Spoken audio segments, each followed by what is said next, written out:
Okay, today we are going to make a box out of slabs. And you have already rolled out slabs before. I am demonstrating the good old-fashioned manual method, which most people will probably do. Using this newspaper will help with transportation. Your slabs are going to be 4 inches by 4 inches. These are going to be the walls of your box. So if you have a big enough piece of clay, you can get 2 slabs out of that. Be sure to keep them square, not mess up your edges or your corners. Maybe you might need to fix them, like I'm doing there. And then the newspaper again helps you put it onto the tray. Really easy to put it on the tray upside down so they don't get squished. Wedge up the scraps and roll out another slab so that we can get another side of this box out of the same portion of clay. If you have any little air bubbles, you can pierce them, get rid of those air bubbles. Again, using the newspaper, cut out my next section, and I am going to wedge out these again to not waste anything, and then cut out the next and final piece of wall. Now, a little thing happened here. I was just shy of having a piece big enough to cut out a full-size slab, and you'll see that it's just not going to fit.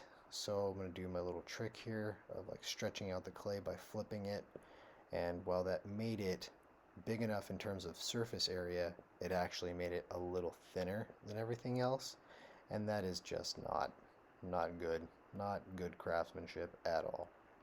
So these need to firm up, and once they firm up, they'll stand and hold their own shape. We're going to put them together in this pattern where the end of a slab goes on to the inside portion of the slab, and they're all going to connect in that pattern. And if you wonder how they're going to be put together, pretty sure you know already. We are going to score, slip, stick, and smooth all of these together. And it's a pretty smooth process as long as you have all the right tools. And fortunately, you have all the right tools because I make sure you have all the right tools. So there's our slip, and here is our serrated rib for scoring.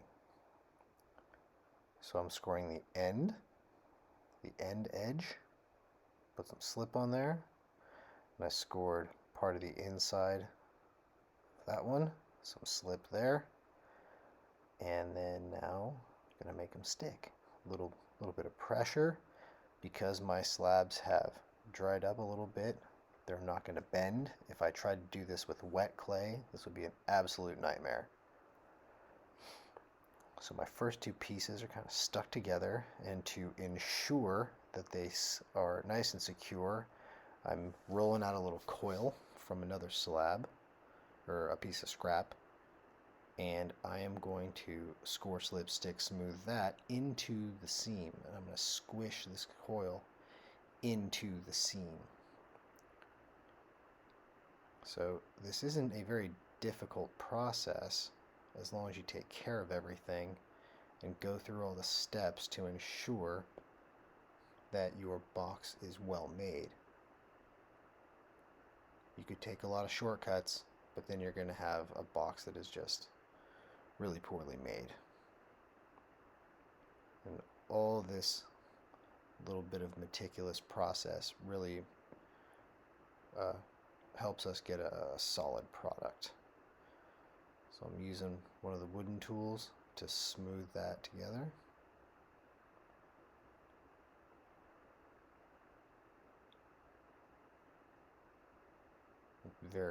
I'm very concerned about this being solid because I don't want it to break. I don't want it to dry and fall apart. Oh, see my wall there? See what happened? Moved a little bit. So we score up the other side to remove that seam, sort of smooth it together with a wooden tool, and that kind of helps everything stay together. If you don't go through these steps, chances are it can dry, crack, fall apart, and then you're going to be very sad. So that slab was on the inside of the slab that's laying flat. So now I'm going to put the next one up against the edge of the slab laying down.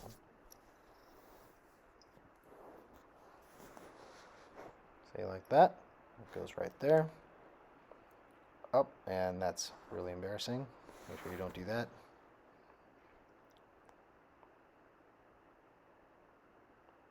Always trying to keep my edges nice and straight because I really do care about how this stuff looks.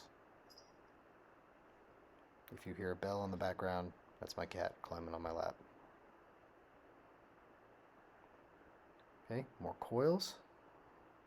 Smoothing into the seams to make sure that this is nice and secure. Lots of scoring, lots of slipping, lots of smoothing.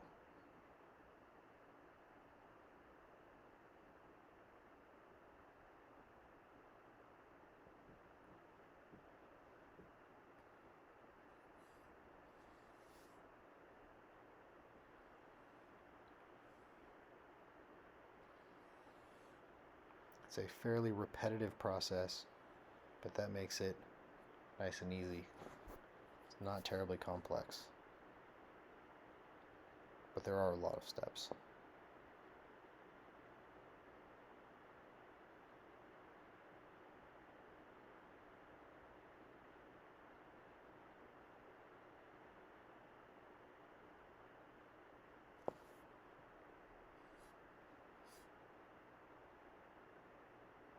Alright, last we are going to assemble this final piece, but that would be really sketchy to kind of put it on top like that. So what I'm going to end up doing is moving this around very, very carefully. I'm going to rotate these 3 sections of wall.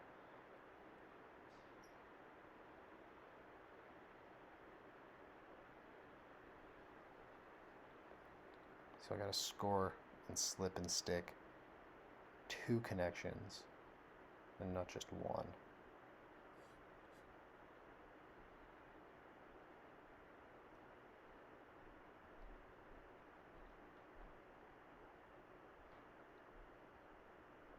This is the sketchy part here.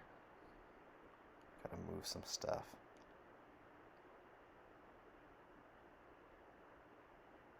So I'm going to gently rotate, being very, very careful. Flip that over and stick those 2 pieces together. Nice thing is that some of the weight will help with the securing the score and slipping.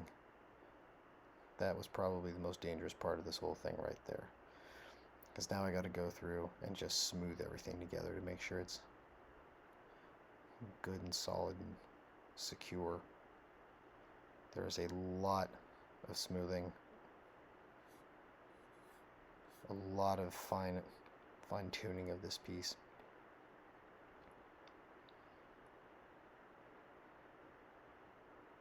If you don't do all this stuff, you end up with a very crooked, very unsmooth, lumpy, wonky box.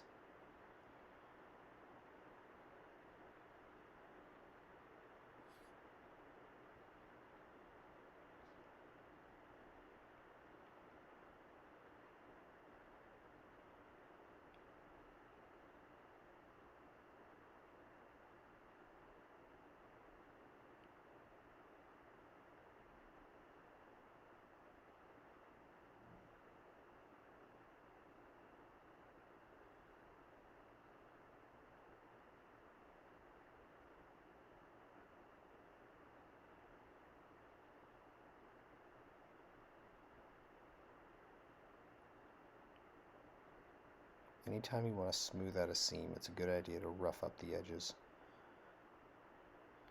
So now I'm going to go ahead and put those coils on the other 2 seams on the inside to make sure that I've got those secure.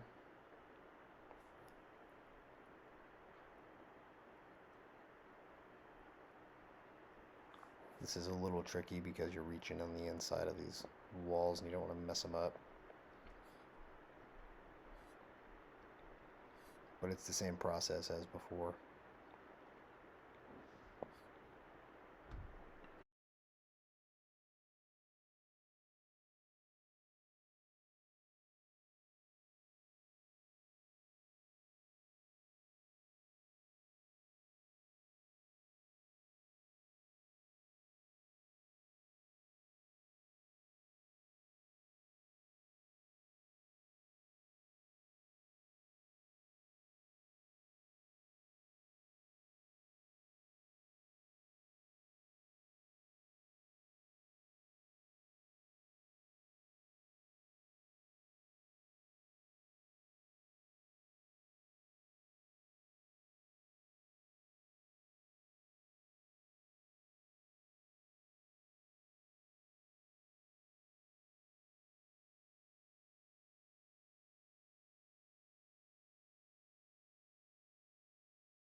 Alright, now we're going to put on the bottom of the box.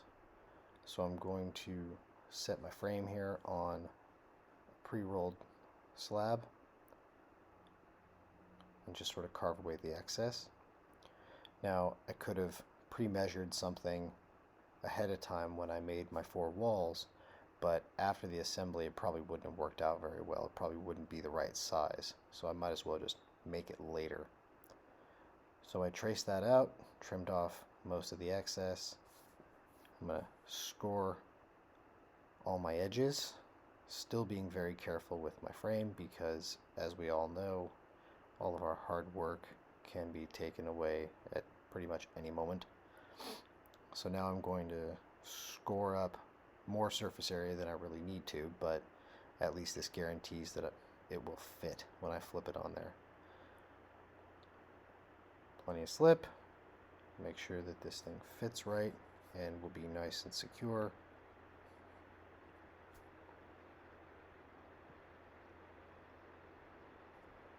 When I transfer, I'm going to again be very careful.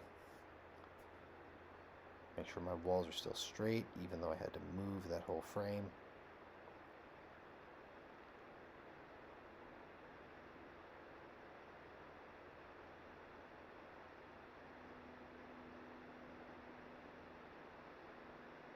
Trim off the excess here to make sure that it's a nice clean fit.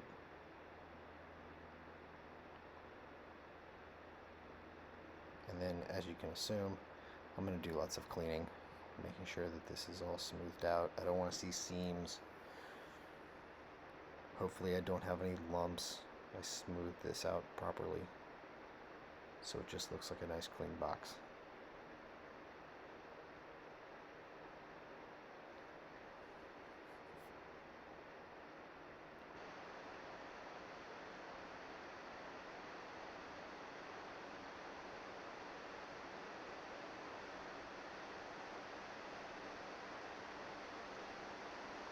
And just like before, I'm going to roll some coils out, and I'm going to make sure that they fix up those seams on the inside so they're nice and secure.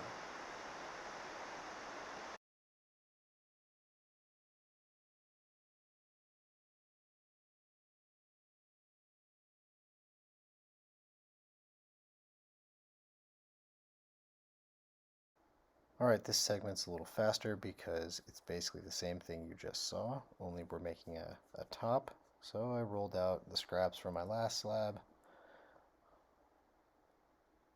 Gonna trace things out, all the scoring, all the slipping, piece of cake.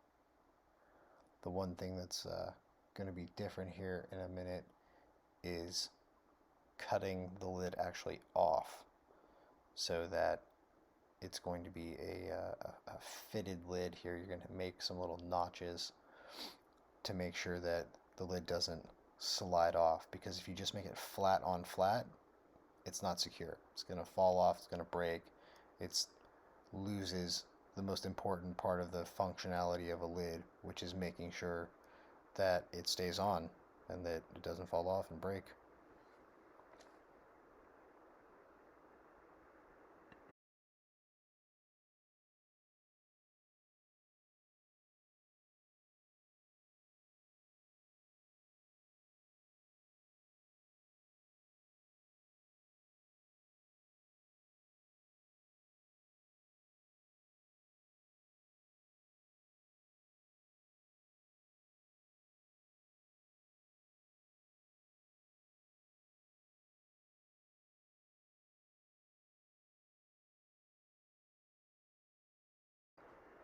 So after plenty of cleanup, I'm ready to start marking where I want this to be, how thick I want this lid to be. So, trace lines, make little marks where my notches are going to be, where my lid's going to fit together. This is just a simple scoring. I'm not cutting anything yet. Trying to make sure that the lines all match up. I could very easily use a ruler to do this. That would actually make it a lot easier probably. Make sure everything's totally the same.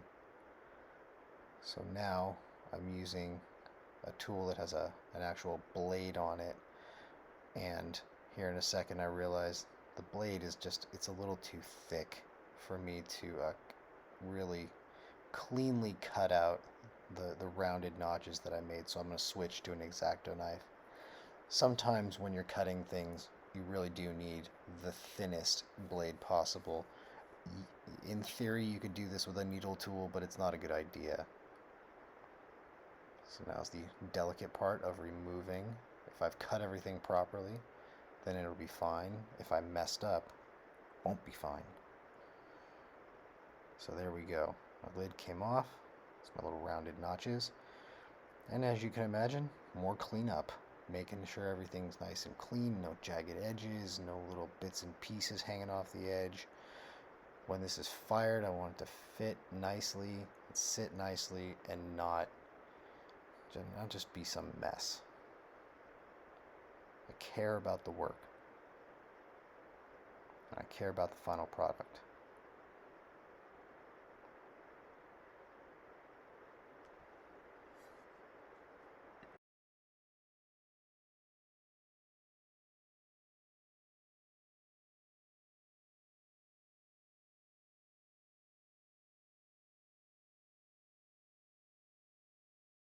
Okay, last construction segment here. You can see I've put a little handle on my lid. That is a simple coil looped around once, scored and slipped and being smoothed onto the top. Very, very, very simple handle.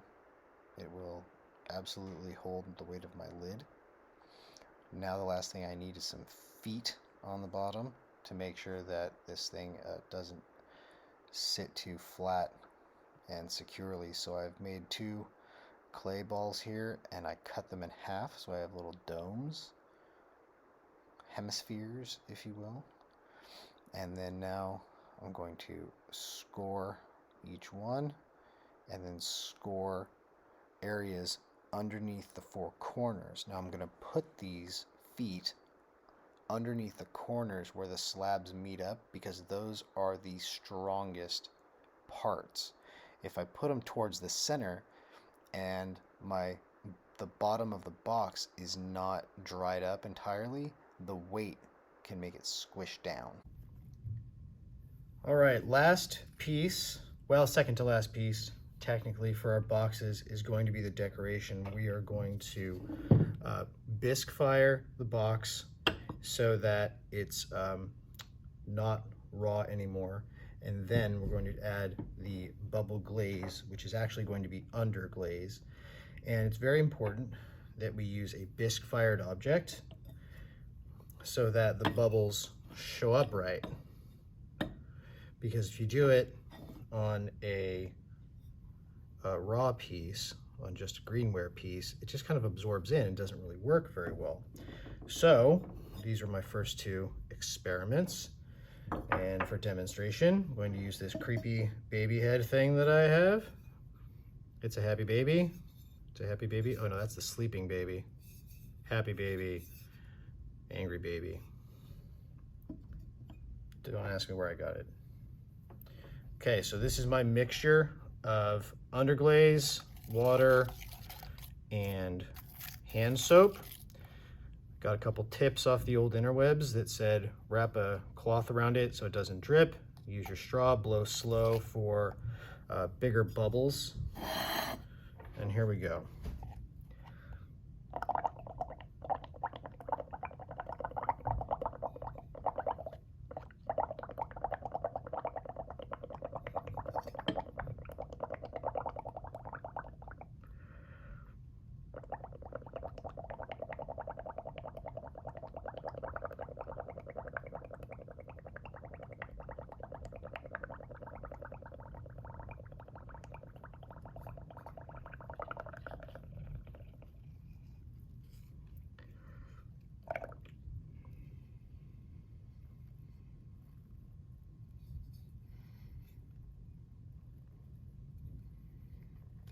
If you get too much in one spot, it gets a little concentrated.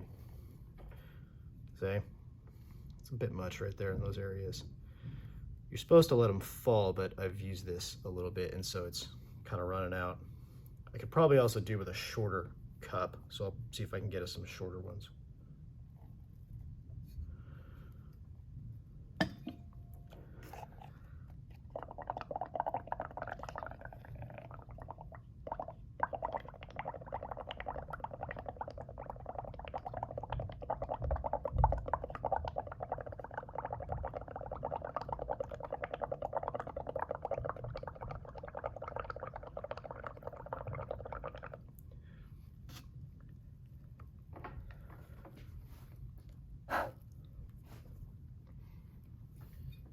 Okay, overall, not too bad. And we'll just be doing this on a box. So it'll be same application process, just a little, obviously a very different object. Okay, cool.